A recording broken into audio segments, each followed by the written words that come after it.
Oh.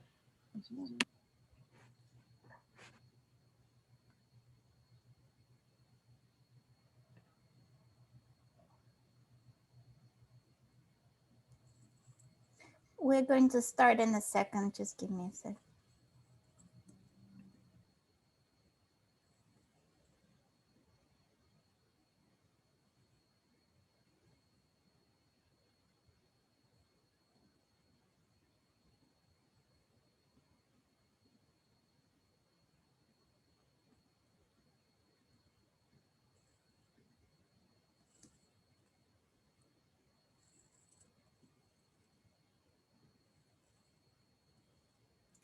Hi, good morning, everyone. All right, so couple of things. We are finishing marking your module 3 work and kind of going ahead with that. A lot of I know the marks are hidden for now, but I'm going to open them on Wednesday at the latest. I just changed the due date for the quiz that is due was due this Friday. So chapter 5 that we're going to do today, that quiz, I postponed it by 1 week. So now it's not due on the 26th. Instead, it's due on April 2nd. It's a, on Wednesday is a rejuvenation day. The weather is nice and everything. So I'm giving you a little bit more time to work on that. And then Rachel and Juliana can also have a little bit more time to do a review with you. Okay. So that's what we're doing.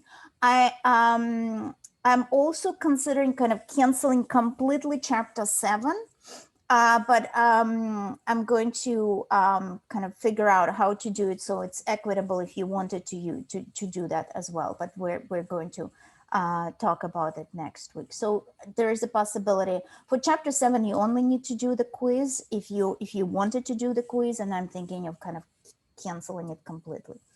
Don't worry about it yet. Okay, so again, the marks are going to be opened for module 3 on Wednesday, so you can actually take a look. And the chapter 5 quiz is due not this Friday, but Friday after in a week. Any questions? Okay, all right. Anybody had a chance to look at the final assignment and to kind of have any questions on final assignment yet? So we'll talk more about that, but just keep thinking about that as well. Okay, well then I'm going to talk about our chapter 5.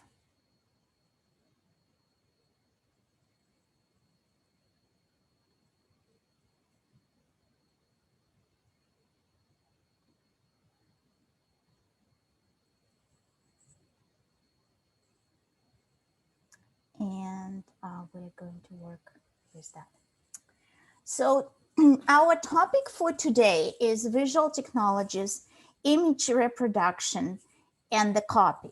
And within that, I have two things that I want to discuss. I want to discuss kind of the idea of the visual technologies as anything that is mechanized but creates visual. So 3D printer, for example, or photocopier, or anything that, or printing press, or anything, or nowadays iPhone that they take out, or any phone that would take a picture. So anything that is, has to do with technology but creates visual or reproduces.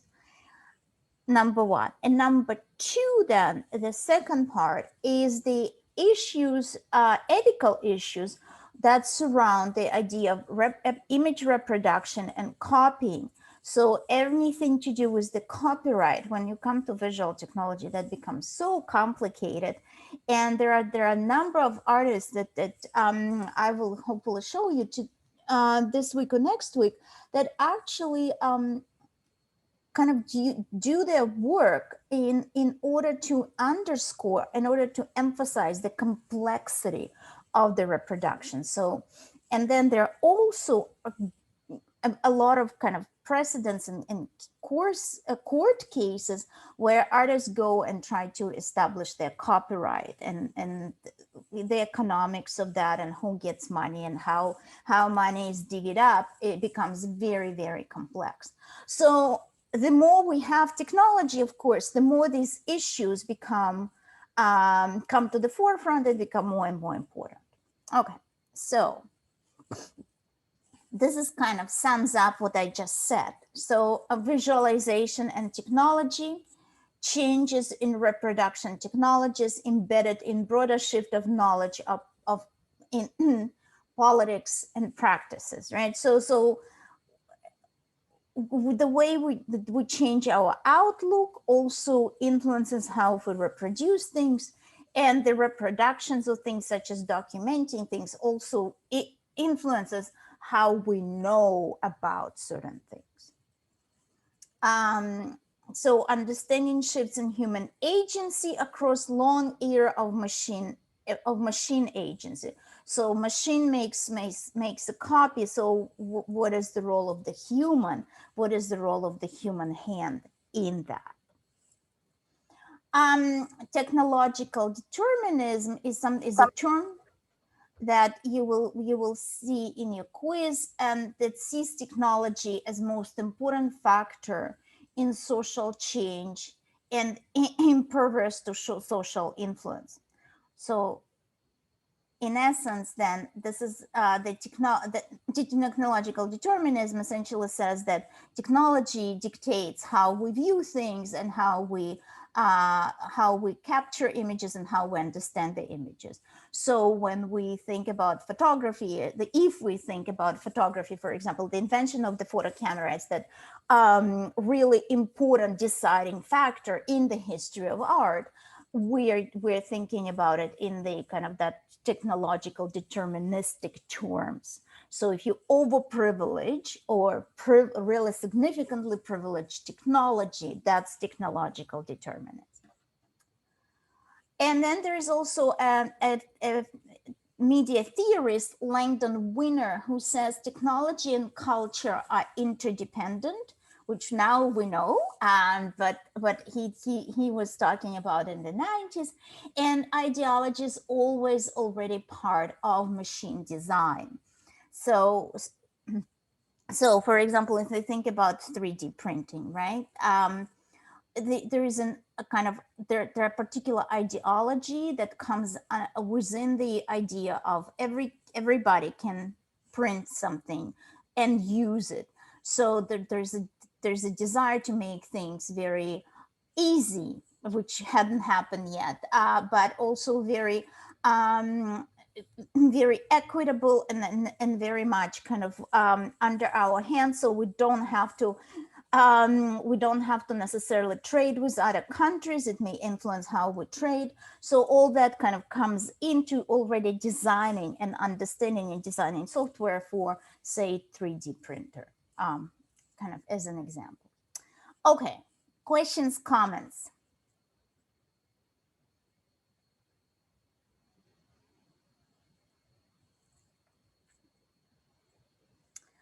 I'm going to very briefly talk about photomontage. John Heartfield, whose real name is Helmut Herzfeld, is a German author, German photographer, German artist, born in 1891, died in 1968. I'm showing you one of his montages. His most famous one is this. John Heartfield, Adolf as Superman, he swallows gold and splits out tin plate. So obviously this is political art / potentially even propaganda against Adolf Hitler, done in 1932 when Hitler was just kind of becoming prominent in Germany. So Heartfield uses the technique of photomontage. As you can see here, Hitler's spine is changed to show the coins, and there are coins in his stomach. He also superimposes the swastika, And it's essentially the idea is that he takes money from people, but what he produces out of like his ideology worth absolutely nothing. So the photo montage itself as a technique is kind of process of making a composite photograph by cutting, gluing, rearranging, and overlapping two or more photographs into a new image. Sometimes what we see as a final result may be completely seamless, and sometimes, like with Hartfield, for example, we actually clearly see that that's a photo montage. He's kind of showing us this is what it is. So before Photoshop and everything else, that was the main way to manipulate images after photographing them. Hartfield does that in a very very clear, very political way, which really is is important. And he really uses not only photography, but also photo montage as a political tool.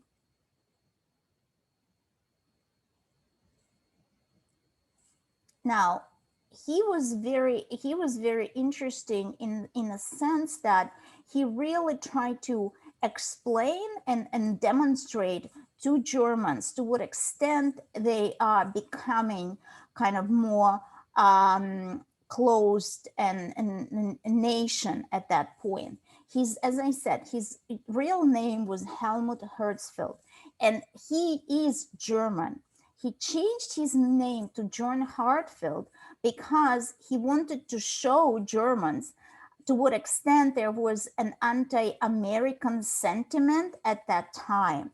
So he changed his name, and then when someone would kind of know something, tell him something derogatory about him being British or American, although he wasn't, he would explain that to them. So his entire life was, an entire existence was kind of about this idea of stopping or attempting to stop xenophobia.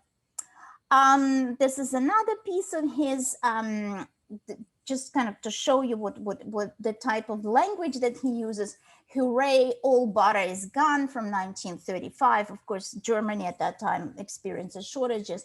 So he's again kind of putting a lot of different images and combining them and essentially showing how people, instead of eating food, people are eating metal objects because there is nothing to eat. But then there is Adolf Hitler on the wall there behind them with a lot of swastikas. So they're celebrating someone who essentially doesn't give them anything in terms of food or anything of significance.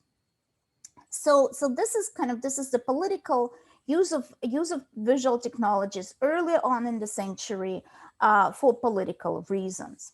Now, last time we talked about Jackson Pollock, and we talked about how Jackson Pollock works and his kind of challenge to realism and perspective, how he does that. Now, Jackson Pollock is a very important figure in art history in the 20th century because he really encapsulates the idea of the abstraction in the history of mid 20th century art. Now, because he's so important, and because his process, in a way, yes, it's a hand process, but it's not a process that requires skill per se. His process was replicated several times. So this, for example, is the work of, I'll show you who that is. Sorry. Okay. So this is the work of Eddie Wagenknecht, Black Hawk Paint from 2008. So what she does is the following. She takes canvas, and I don't know if I can show you. I don't know if you can see the, here you can see it, right? So she created kind of a remote control little drone that spills paint on canvas, and he's moving. So essentially she's replicating mechanically. Oh goodness, let me get that out of here. So she's replicating mechanically what Jackson Pollock had done with his hand. So she's attempting to create something that is very similar, but she's asking a lot of questions with this work. So what is it that like, how are we going to continue thinking about this? Is that still a work that has her authorship on that, or perhaps it's a different person's authorship? Who is really, how are we to see that? And then at the end, like, how much money can it fetch? Like, is that still an original work of art? And that idea of the original work of art is very important. So that brings us to the idea of the kind of apparatus theory. So study of inner workings of imaging and technology. So for example, here we have this machine. So the apparatus theory, like a remote control drone that she was using. So that the apparatus theory essentially looks at combination of how that particular machine would work in production of artwork, and what does it give us. Of course, all these types of work emerge within specific type of epistemic context, right? Visual technology emerge out of a particular social and epistemic context. Like, for example, again, Adi Wagenknecht work in 2008 was created out of proliferation and just emergence of the idea of the drone for everyday use. The drones were used before for the military services and surveying services, but around 2008, 2010, 12, the drones became very, very much part of the kind of our idea of the toy and kind of technology that we can use at home. So for example, picturing an aerial view for real estate purposes, this type of thing. So these become very, very important within the particular time that they emerge. So it's important to understand the political and social dimension of technology, right? Where does it come from, and what does it give us? And kind of adapting them to new ways of making images, and shapes also our understanding of reality. Okay, questions, comments before we go further?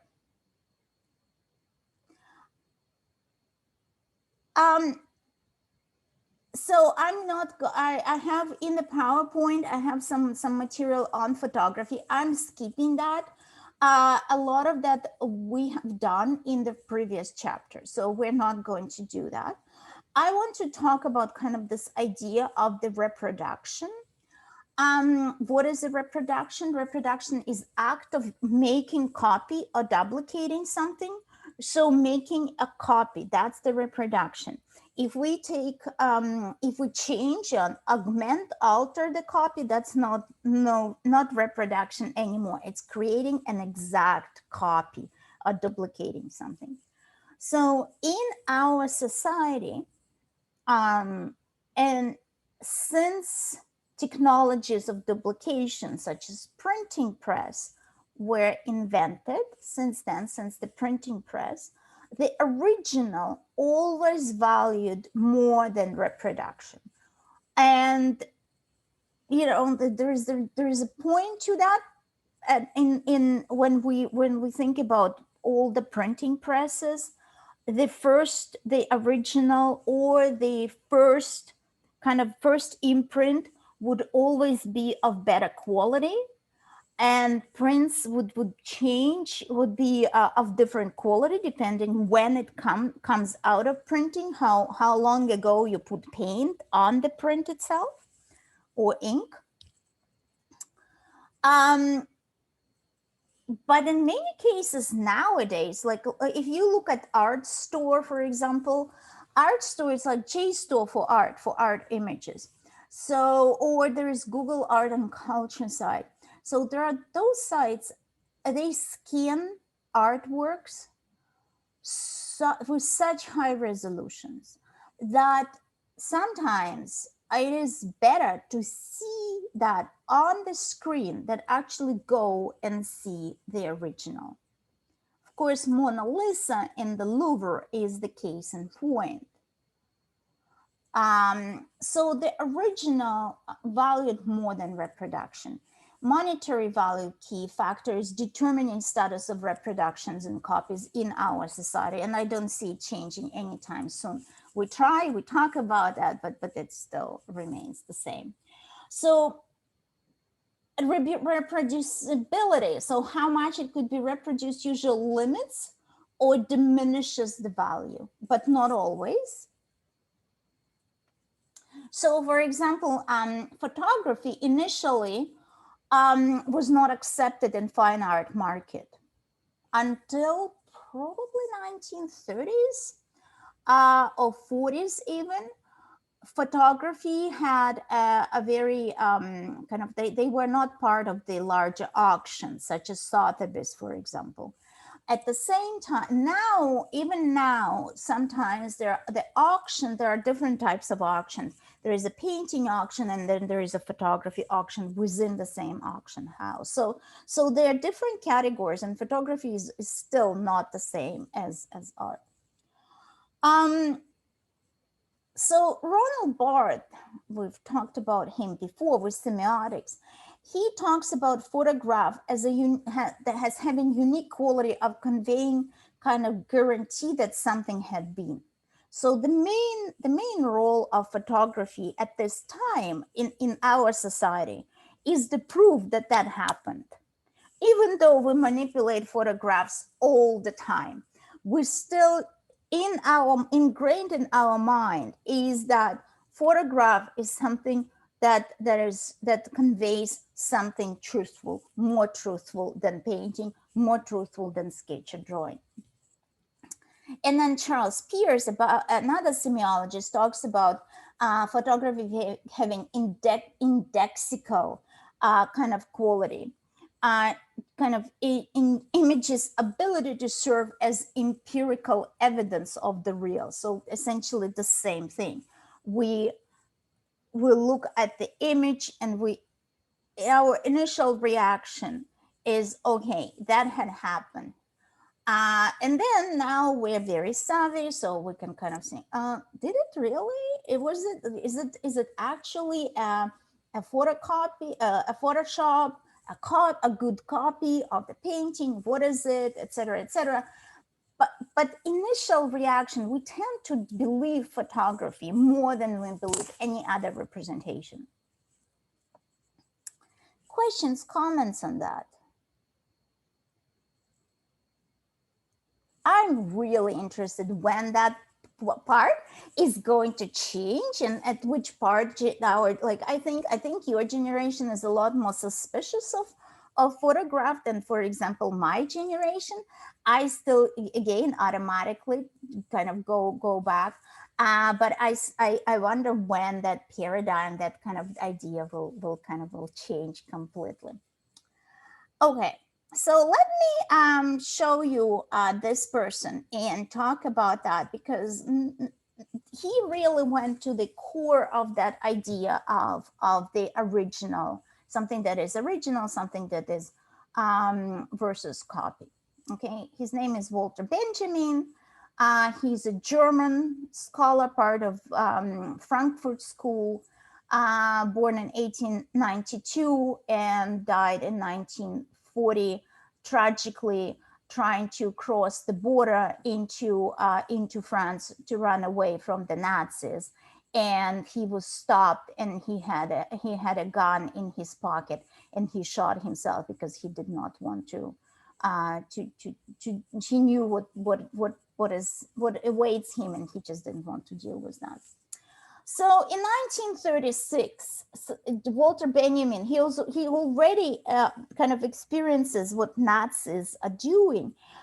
He publishes this work of art in the age of mechanical reproduction, which is probably one of the most often quoted works by art historians. And he's asking a very important question. He's asking, okay, what is the role of the original if we can reproduce things nonstop all the time, even then, and even, of course, even relevant now? So he says, well, film and copies tend to substitute the original nowadays. Emphasis on original kind of, at the same time, emphasis on the original kind of reifies artwork's place in capitalism. It creates commodity, material object turned into marketable good with exchange value. That's the commodity. And he says that potentially the ability to reproduce can free art from its value as commodity, which did not happen. So let's look at kind of a couple ideas here. So one way, let's think about Mona Lisa, you know, at the Louvre. We all know that Mona Lisa is not a large painting. It's because of its history and how famous it is. It's really hard to see it in the museum. There are so many people, almost impossible to get close. It's under this giant bulletproof glass, and there is also kind of space in between the painting and the glass and the viewer. So essentially, the French museum security did a lot to preserve the painting, but also bring down the experience of the visitor who goes and visits. Because when Da Vinci was painting that, he was thinking that someone would be very close to the painting and would be able to see all the little details. That's how Renaissance paintings, of course, were. Okay, so what happens to Mona Lisa when it gets famous and reproducible? One thing that happens is that I can teach you about Mona Lisa and show you, and we can analyze it, and we don't have to go and see it in Paris. But at the same time, the role of Mona Lisa in Paris doesn't diminish. So what happens is all this hype and reproductions all actually make that particular original more rare and desirable. Okay. Now, what Benjamin is saying, okay, that's the market that operates. Like this is the commodity. These are the operations of the market. Now, let's just think about it for a second. Is there actual something that comes like kind of like that happens when we actually go and see the original? Or is that all kind of, you know, just kind of, we're told that it's marketing, etc. Okay. So he's essentially asking, is the hype about Mona Lisa or something else is just the hype, or is there something that happens when you see the original that cannot happen when you look at the reproduction? And I mean, we can talk about that, and I think you would have different ideas about that. So Benjamin talks about the idea of authenticity. Authenticity or originality, that's the quality of being true and real. So what is authentic? So we think that, you know, the real Mona Lisa over there in Paris, that's the authentic Mona Lisa. And then Benjamin says, okay, well then if that's authentic, and if we like it so much, then something has to happen when we see the real thing. And he calls it aura, kind of this unreproducible quality of unique artworks. Again, thinking 1936, the technologies are not there yet.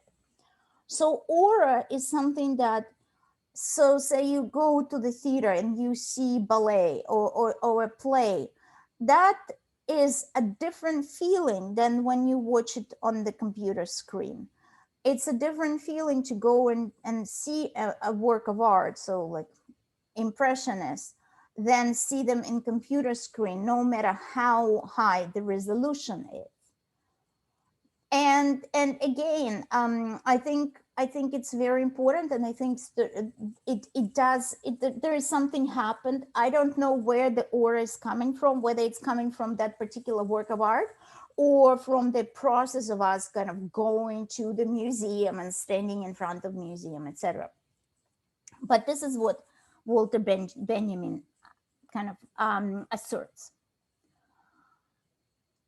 Because of that, but mainly because of the art market, the idea of authenticity, where something is original or not, really dominates the art market. So now we have a lot of technology that dates the pigment and that helps us to understand and at least date this certain artwork. It's called spectrophotometry. So we can do that. I think the most famous hoax of the recent times is Banksy's "A Girl with a Balloon." Not sure if someone had been following that. That's been maybe 3 years ago, 2 years ago. So this is Banksy's, the graffiti artist, work. A Girl with a Balloon, that was sold on an auction for something like, I think, $4 million or something like that. Like really a lot of money for something that he uses stencils. It's not even a painting. The second, it was announced that it was sold, this work started coming down out of the frame, completely shredded. So what he says, we've never seen him. He just kind of posts things. So he says that he worked on the frame to make that frame, to incorporate shredding technology into the frame, and with a remote control. And the second it got sold, it got shredded. So he essentially kind of making fun of that idea of the originality. You want something original, here you go. You bought it, here, I'm gonna shred it. You deal with that right now. And then there was okay, so clearly in this case, there was the auction house was on it, because when they receive something like that, to actually authenticate that, to make sure that it belongs to Banksy and not someone else, they would have opened the frame. So if they did, there's no way they didn't. So they knew that's more of a kind of performance, then becomes performance piece. What happens with the price of this work once it gets shredded? It did go up afterwards. So the shredded pieces got glued together and reframed, and the work, it became so notorious and so famous at this point, and of course it went up in price. But Banksy made a very important point. He made a point about kind of, okay, what is it that we're paying for? Are we paying for the name? Are we paying for actual work? Are we actually, and what are we going to do with that work? How, like, what's the context that we're going to? Because he's a graffiti artist, he's a social justice artist. This is a complete decoration that he kind of trying to sell, but he also makes fun of us trying to get something that and take it out of context completely. Another person that I will talk very quickly about is Marcel Duchamp. He's probably he's a French artist. He belongs to the Dada movement, and he's known for creating for doing a lot of multidisciplinary work and work that is really kind of asks important questions about art. So this is his probably most famous work, Marcel Duchamp, The Fountain, from 1917. I've got here a whole text and his kind of explanation why he did it, etc. I'm not going to go over it, read it if you wanted to. You don't have to do it for the quiz, but you do need to know the artwork. So Marcel Duchamp's The Fountain here is essentially a urinal that he bought in the store and turned around, called The Fountain, and presented to an exhibition. And was not taken by the exhibition. They rejected him, and he kind of faked indignation, although he knew what he was doing. But in essence, the work itself is really clever. It's very witty, because he's saying, I'm an artist. So my role as an artist to make artwork. Does it matter that I did not make this? I decided he invented this idea of the ready-made. So you go to the store, you make something that is ready, but because you're an artist, you can actually say, this is my art, something that is mass produced. So this is mass produced. This is the urinal. This is the, the most ubiquitous, the most everyday thing you can imagine. And he's saying, well, I decide it's a beautiful piece of like kind of modern art. I call it a fountain. Please take it. So he's privileging the artist here in his opinion, because he doesn't care what the audience is saying, right? Number one. Number two, what he does here is he completely negates the idea of art as being craft, as being something that you need to learn and you need to have sufficient skills to paint. All that is completely out. He's essentially saying the idea here, my idea that this is an art, is more important than me going to school and studying about art, which angered a lot of artists and continues angering a lot of artists still. Kind of that idea that the knowledge is not important. That's hard to digest.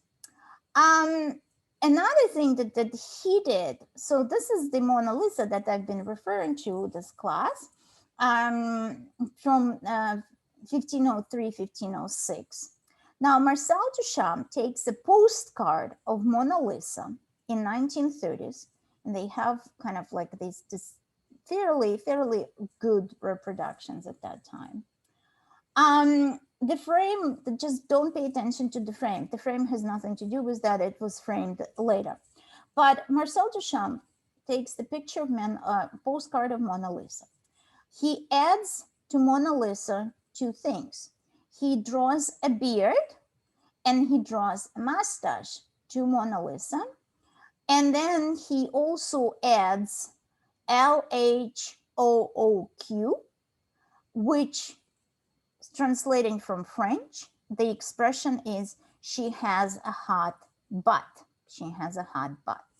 So he's completely completely humorous, joking, and changing Mona Lisa. Now, the interesting thing about it, he said he then also signs it Marcel Duchamp, and he assumes the authorship of this copy of Mona Lisa, because he says, hey, I changed it, I did something to it, and I gave her a new title, so it's my work now. Of course, it's a total joke, and everybody knows how to attribute that. He never tried to lie to people to an extent that he would take money for it. It is more of a kind of joke. So then if we think about Walter Benjamin and mechanical reproduction and look at this work, originals work meaning changes when it's reproduced, right? Duchamp bought the reproduction and then changed the context. Value of original comes from being that from which copy derived.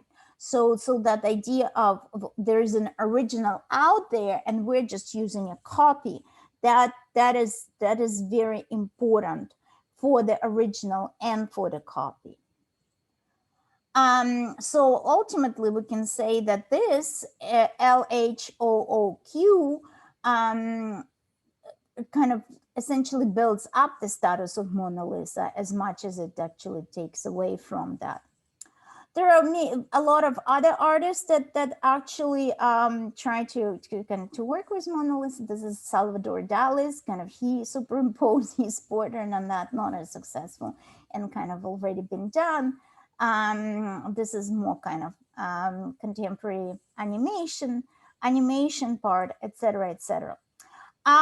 So I'm going to stop here because we're getting in the more contemporary politics of reproducibility, and I'm going to do it probably finish it next week with you. So I'm going to kind of stop right here, stop sharing, to see if you have any questions, if you need me to repeat something.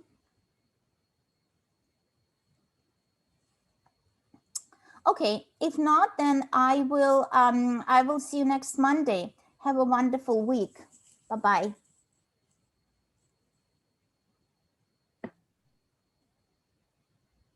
Excuse me, Dr. Maslov. Yeah. Could you go over apparatus theory again? So apparatus theory is essentially looking at the technology itself. So say Photoshop or that kind of idea of the drone.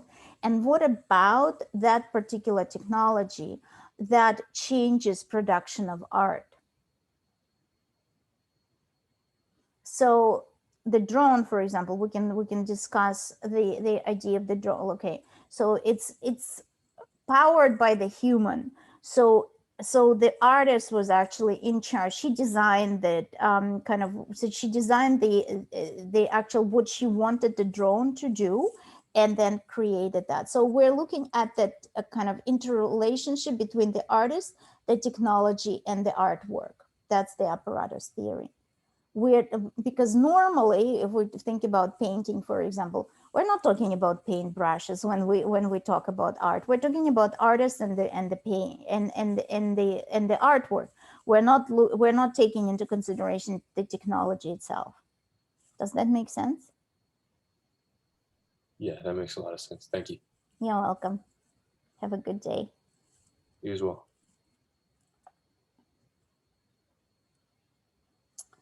How is it going, Rachel, Joanna? You surviving the semester? Yeah. Okay. All right. So, do you have a date for the quiz? For the review, I do it this weekend or this week, and now you just moved it back. So just do it this week still, because people may have still like particular schedule. The fact that I moved it back, it shouldn't matter, because if the people want to do it now, they should be able to do it now. So I would do it this week. We just this morning we just got an email from the provost saying, please don't give them any work that is due like this end of this week. Let the students rest a little bit, because everybody's so exhausted. So I was like, okay, fine, let's do that.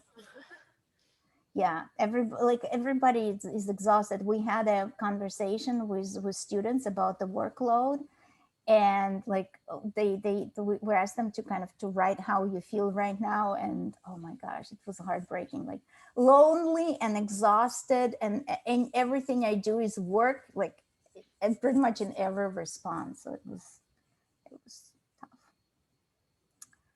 Okay, anything else? No. All right. Okay, so so then email them and email me with the hours and whatnot, and then we can take it from there. Okay. I'll change. Okay. All right. Bye. Have a good day.